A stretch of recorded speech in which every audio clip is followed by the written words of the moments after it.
OTS est là pour tous vos besoins en matériel électronique et électroménager. Sistra Technologies est une société de prestation de services et de commerce, évoluant dans le domaine des nouvelles technologies de l'information et de la communication, la fourniture de matériels biomédicaux, la bioinformatique. Pour tous vos besoins en librairie, papeterie, matériel informatique, appareils électroniques et divers, rendez-vous chez AKD Informatique. CJT vous est présenté par ESG, École supérieure de gestion. ESG, École supérieure de gestion, spécialisée dans la formation des métiers de la comptabilité et de la gestion d'entreprise. Ambal Maktel Media Jabrani Flebro dangana ka dogo kibaru kene kan bagurba mun bambolo lu fleni bi dogo kibaru kona amena jega kuma baraka mun yeshilo no kurama fe undlanu manabe fama ko réparation des appareils électroniques o ko fe amena jega kuma yugo sagi firila ko sabula kabini covid ko dona gela ba de buka aw bisimila go kura ka dogo kibaru kene kan ina fanya fo ye bagurba la chugomna ni wati na kurama fe undlani nyonyalenu anga faba kono wa shifilanga de ka chani bara ina ko sebe abaka ke sababu ye ka shifilanga chama bo blonda la sigilila anga janga nyamada Abdoulaye Maïga ka jatalona. Là c'est ça le programme, ça c'est la rampe. Électronique mine ni olu do ye télé, téléphone, soit na machine, frigo olu glani ye bara min kelen do ka caya ambe wati na ecosystem wa bara do fana min kelen do cɛw de fɛ kosɛbɛ électronique minɛn ye suguya caman ye togo min na o glaniw fana tɛ kelen hali n'a y'a sɔrɔ o bɛɛ bɛ jate kulu kelen an bɛ minnu fɔ électronique an fɛ a ka ca mais an b'u bɔ ɲɔgɔn na ni jumɛn ye ordinateur b'a la radio b'a la télé b'a la frigo b'a la ampli b'a la micro b'a la micro-ondes b'a la nin bɛɛ faralen ɲɔgɔn kan a bɛ fɔ électronique mais n y'a lajɛ n y'a mun kalan kɛ ni n y'a dɔn n'o ye ordinateur ye n ka to ninnu b'a la k'a kɛ ni ordinateur ye an b'a fɔ minnu ma réseau olu bɛ réseau dɔrɔn de dɔn an b'a fɔ programmeur olu bɛ Word Excel u bɛ olu de ta donc a bɛ fɔ minnu ma maintenance o ye dilanli ye ordinateur yɛrɛ dilanli basi bɛ o de kan bon an bɛ olu de wele informaticien. nin baara in bɛ se ka kɛ waati bɛɛ Cheikh AKD ka fɔ la. nin baara in wagati tɛ nin baara na parce que diɲɛ bɛ ka taa taabolo min kan sisan baara tɛ yen bi ko nin fɛn nin tɛ taa min kɔnɔ quoi donc a ka kan bɛɛ ka fɛn kalan k'a ɲɛdɔn baara caman bɛ yen bi a b'ale kɛli nɔgɔya an bɛ don min na ko bi kɔni baara min don ko ɲɛta t'a la o kɔni baara tɛ. électronique minɛn dilanbagaw ka fɔ la a ma diyagoya mɔgɔ ka kalan ka sɔrɔ ka se nin baara in na wa ni fɛn bɛ yen min ka gɛlɛn baara in kɔnɔna na o ye ladiriya ye. Gɛlɛyaw caman fɛnɛ bɛ maintenance kɔnɔna la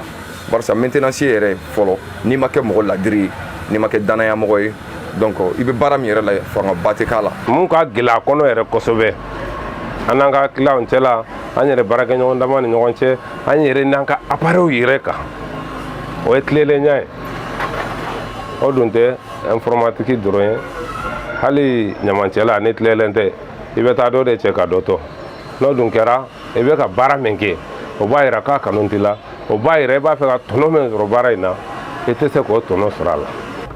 o bɛ se ka kɛ ka sɔrɔ i ma kalan mais n'i kalanna o de ka ɲi quoi. n'o a diyagoyalen tɛ i ka kalan mɔgɔ kunfinw bɛ baara nin kɛ ko mɔgɔ kunfinw b'an bolo yan cogo min na o fɛnɛ grand spécialistes don baara nin kɔnɔna la mais avantage bɛ mɔgɔ kalannenw fɛnɛ bolo kosɛbɛ mɔgɔ kalannen min ye kalan nin kɛ ka ɲɛ ka tɛmɛ mɔgɔ kunfinw kan parce que moteur dilan bɛ se yɔrɔ dɔw la a bɛ bɔ kunfin baara la parce que f'i ka valeur f'i ka pièces valeur équivalent valeur fɛnɛ de ɲini i b'a sɔrɔ pièces dɔw bɛ moteur la a bɛ jeni bon n'i ma kalan n'i tɛ se ka a kalan k'a lajɛ bon n'i tɛ fɛn fɛnɛ dɔn multimètre dɔn o ye problème ba ye bon minnu bɛ yen ni kunfinw don tuma dɔw la u bolo ka teli olu dɔw bɛ se ka kɛ carte graphique dilanbaga ye a dɔw fɛnɛ bɛ yen i b'a sɔrɔ keguya kosɔn ala ye dɔnko min kalifa u la u bɛ entrée ni sortie dɔn moteur kɔnɔna la parce que courant bɛ don yɔrɔ min fɛ ka jigin ani courant bɛ bɔ yɔrɔ min fɛ ɔ n'i y'o fɛnɛ dɔn par tâtonnement aussi n'a y'a sɔrɔ courant bɛ don min fɛ n'o kɛlen bɛ blocage ye il suffit que tout simplement i k'a lajɛ moteur identique si les deux moteurs sont identiques i bɛ moteur wɛrɛ ɲini qui est identique à l'autre moteur min man ɲi k'o pièce fɛnɛ bɔ la même chose k'o sigi o sigiyɔrɔ kelen na bon n'o wulila i ma ye o ye kunfin baaraw ye. diɲɛ bɛ ka taa cogo min na sisan électronique minɛnw kɔni jɔyɔrɔ ka bon kosɛbɛ mɔgɔw ka ɲɛnamaya la wa o dilanni baara kanu bɛ maa minnu na o bɛ se k'a dege k'a kɛ hali n'a y'a sɔrɔ u ma kalan sabula o cayalen don nin waati laban ninnu na. u ka baara ɲɛsilen no fifalan dilan ma suguni kura la fifalan nunu dilan na u bɛ baara kɛ ni finikala mansin ani minɛ wɛrɛw ye nin bolola baarakɛla nunu b'u bolo nɔ kosɛbɛ funteni waati de la walasa ka faamuyali sɔrɔ nin baara in kan an ka janga ɲamada Fatumata Darame ka jatalenw fɛ. Ante finikala yɔrɔ la ni an ye suguni kura fifalan dilan yɔrɔ de la nin baarakɛla nunu bɛ se ka fifalan 100 bɔ ɲɔgɔn dilan tile kɔnɔ u bɛ muru bilen fɔlɔ ka sɔrɔ ka fifalan nunu dala kɛɲɛ ni fitani wagati sera a bɛ marché mais n'an tɛ fitani na wagati min a sugu ka suma dɔɔni ne bɛ école la mais ni don min tɛ kalan ne bɛ na caman faralen no minɛnw sɔngɔ kan fana quoi i ma voilà caman faralen no minɛn sɔngɔ kan dɛbɛn yɛrɛ kun ka nɔgɔ mais sisan nɔ dɛbɛn gɛlɛyara nin baara in n'a gɛlɛya ta o ta caman bɛ k'i dahirimɛ sɔrɔ a la n kɔni bɛ ka n dahirimɛ sɔrɔ a la bon e ka 94 ne ni ɲinan lajɛ ni fifalan dilanna in b'a da don baara gɛlɛya la k'o ɲɛfɔ an ye hali ni e yɛrɛ tasuma ye i b'a dɔn ka fɔ degun b'a la degun min b'a tigɛli la tasuma kɔni tiɲɛ yɛrɛ la hali ni ma contributeur don ne na dɔgɔtɔrɔ minnu dama y'a fɔ an ye k'a fɔ k'an ka to ka contributeur don an na o de ka kan ka nɔnɔ kɛnɛ min i n'a fɔ litiri tilancɛ ɲɔgɔn san caman kɔfɛ nin baara kelen na Musa Kone b'a da don baara kɛcogo la k'o ɲɛfɔ an ye fifalan kalan 140 sɛbɛnni kelen sɛbɛnden kelen 140 danfara dɔɔni b'u ni ɲɔgɔn cɛ parce que i b'a sɔrɔ a bɛ fɔ a bɛɛ ma ko piquage mais i b'a sɔrɔ u bɛ ɲɔgɔn ɲɛ quoi i y'a faamuya donc n'i bɛ fifalan kalan i bɛ se ka a san k'a régler ka bɛn fifalan kala position ma mais n'i bɛ fini a san finikala fana kama i bɛ se k'a san k'a régler ka bɛn finikala fana position ma finɛni kɔni donna kɔni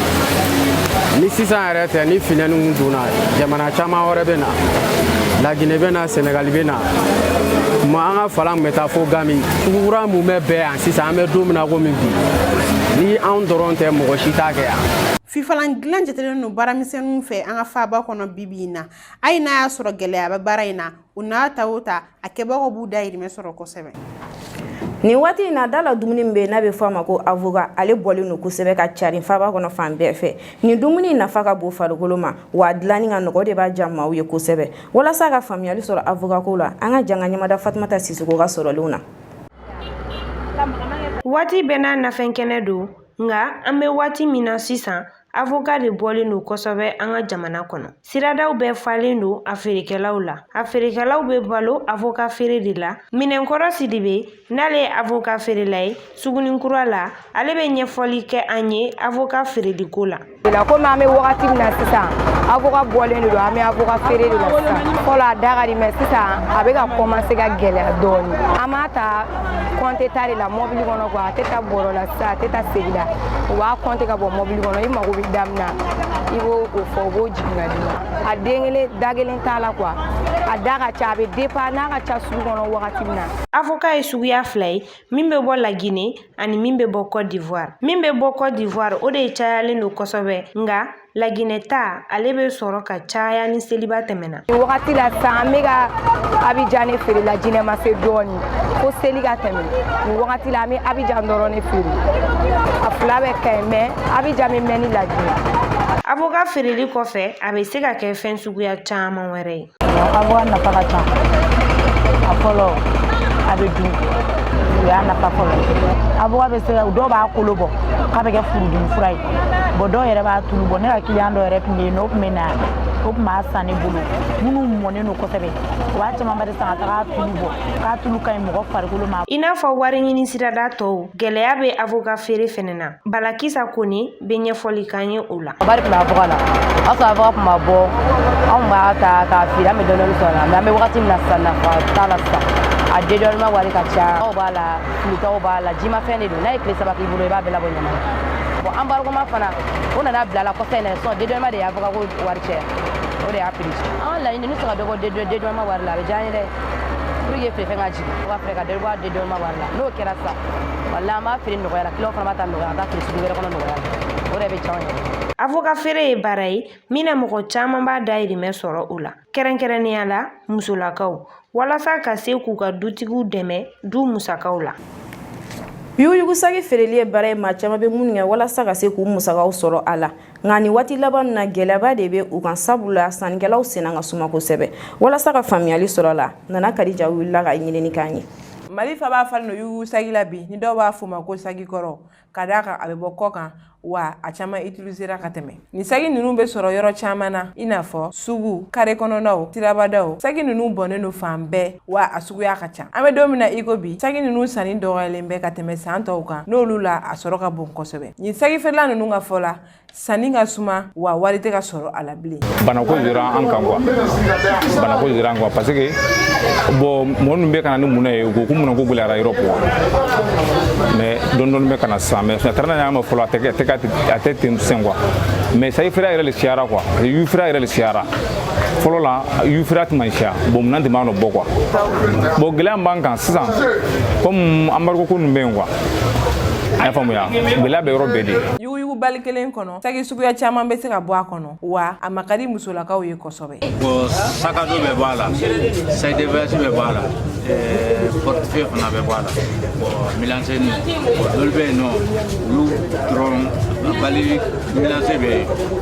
ɲamini dɔ fana bɛ yen o bɛ kɛta dɔrɔn bon bali kelen olu bɛ taa fɔ 18,000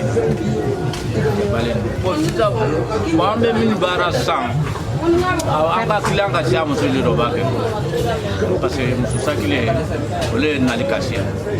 o de taa wuli mana se wala cɛw bɛ na komi o ye kɔlata lɔkɔliden sa bɛɛ kaman b'an o ta mais tɛ kɔ tɛ sanni nɔ client ninnu olu ye muso ye. Awa Ture ka yugu sagi kanu o tɛ gansan ye. Yugu de ka d'an ye parce que yugu ye si ni si ye NCL dun si bɛrɛ t'ale la o de y'an girigo ye yugu nɔfɛ wa prix fɛnɛ ka nɔgɔn i bɛ yugu sɔrɔ 400 500 NCL dun 1500 1000 o de y'a diya n ye. San 15 tɛmɛnen kɔ nin baara in na Usman Jakite bɛ ɲɛfɔli kan ye k'a yira na ko gɛlɛya n'a ta o ta k'u bɛ dɔ sɔrɔ nin baara in na. Sugu gɛlɛyalen don an bolo dɔɔni parce que dédouanement ni fɛnw ko la bon an ka minɛnw dédouanement wari cayara bali bɛɛ dɔ farala a bɛɛ kan bon n'i ye bali ci sanjon na i b'a fɔ sisan ni mɔgɔ ka bɛna sanjon ta a daminɛ 200 400 300 600 mais minnu yɛrɛ b'a feere olu bɛ se ka feere 2000 1000 an b'a fɔ alhamdulilayi parce que an y'a ladu sɔrɔ a la ka dugukolo san a la o bɛɛ ye alhamdulilayi an bɛ denbaya balo an ye muso furu denmisɛnninw ka nasɔngɔ ni fɛnw bɛ sɔrɔ. An bɛ don min na i ko bi Mali kɔnɔ fantanya bɛ ka maa caman bila ka yugu sagi san nka bi in na feerekɛla ninnu jɔrɔlen don ka sabu kɛ sannikɛbaliya ye. Yugu sagi ninnu sɔngɔ gɛlɛyalen bɛ bi ka sabu kɛ coronavirus wa a sɔngɔ bɛ se ka yɛlɛ suko ni dugujɛ cɛ. O de la u bɛ fɛɛrɛ bɛ tigɛ walasa k'u dahirimɛ sɔrɔ. Ni ne b'an sɛnsɛn ka taa Mali kunnafoni ani diɲɛ fan wɛrɛ kunnafoni fɛ minnu bɛ las'an ma teliya la Aminata Igirɛ Kulubali fɛ. An ka jamana kɔnɔ kibaru Samadu Mining n'o ye société d'exploitation minière an ka jamana kɔnɔ olu y'a yira tarata don juin kalo tile 7 ko jama yela bongo cɛmala bani mono cɛ mara la kalo 3 ɲininiw kɔfɛ. Nin baara kɔfɔlen maaw y'a yira na ka k'u bɛ fɛ ka Mali jama bɔyɔrɔ fɔlɔ sigi sen kan an ka jamana kɔnɔ. U y'a yira fana k'u bɛna ɲini an ka jamana ɲɛmɔgɔw fɛ u ka sɛbɛn d'u ma sɛbɛn min b'a to u bɛ se k'u ka ɲininiw kɛ nɔgɔya la. CEDEAO maaw y'a yira k'a fɔ k'olu ma sɔn an ka jamanakuntigi Asimi Goyita ka kuma fɔlen ma n'o ye ka cɛmancɛ fanga lase kalo 24 ma. Nin cikan in lasela arabadon juin kalo tile 8 don. Nka fana min ye CEDEAO ka ciden ye u y'a yira k'a fɔ k'o bɛ to a ka baara la walasa ka se ka CEDEAO mɔgɔ ani an ka jamanamaw bɛn kan kelen na.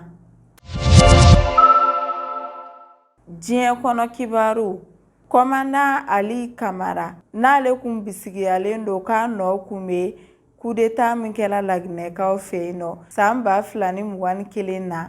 ale minɛna tɛnɛn su ka dugujɛ tarata la.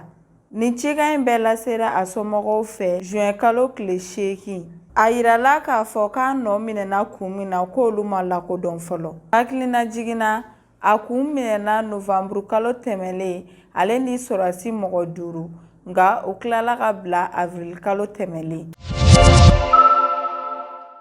Jumadon juin kalo tile 10 san 2022 Ukraine kɛlɛcɛ 3 minɛna Rusikaw fɛ k'u lasago. O kɛlɛcɛ nunu na mɔgɔ kelen kun ye Marɔku jamanaden dɔ ye, 2 tɔ ye Angleterre jamana kɔnɔden ye. Kɔfɛ irisiw tilala k'a fɔ ko ni kɛlɛcɛ nunu ni fagali de ka kan. O wagati kelen na Emmanuel Macron n'ale ye Faransi jamanakuntigi ye, ale y'a yira k'u bena Ukraine dɛmɛ ni kɛlɛkɛminɛ giriman dɔw ye. Hakilina jiginna a yirana k'a fɔ ko don o don kɛlɛcɛ 100 de be faga Ukraine dugukolo sanfɛ.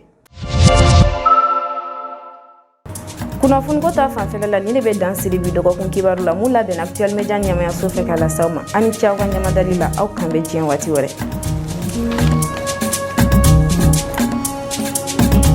CJT vous a été présenté par ESG, École supérieure de gestion. ESG, École supérieure de gestion, spécialisée dans la formation des métiers de la comptabilité et de la gestion d'entreprise.